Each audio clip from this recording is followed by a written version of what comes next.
Pálava 2, ročník 2024, prémium, polosladké víno, ktoré pochádza z vinohradu Zoja po Vyštuku.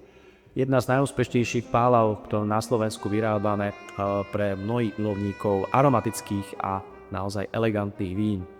Víno spracované z prebierky hrosta s krásnym žlto-zeleným farebným odtieňom, nádhernou iskrou, ktorá v zlatistom tóne bude vo vôni pripomínať tak trošku až noty prezretého manga, avokádo, papáju, množstvo máslových tónov družiek, skutočne jíri bohatým spektrom vôni a chutí.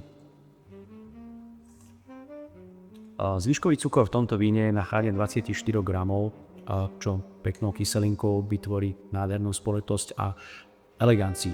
Víno chuti môžete perfektne párovať napríklad niektorým krémovým úpravám jedál. Takisto sa môžete zamerať na rôzne syry aj s modrou plesňou, ale jednoznačne pálava patrí do party vín, čiže víno, ktoré môžete dať aj rôznym predjedlám. Nebojte sa ani morských plodov, krevetového koktélu, prípadne lososovému tataráku. Pokiaľ budete však toto víno podávať v letných mesiacoch, nezabúdajte, že optimálne vynikne práve jemne podchladenej pri teplote 6 až 8 stupňov Celzia a určite si ho dýchajte v pozadí aj v prípade kombinácie s nejakým dobrým citronovým cheesecakeom, prípadne domácou vianočkou. Prajem krásny zážitok.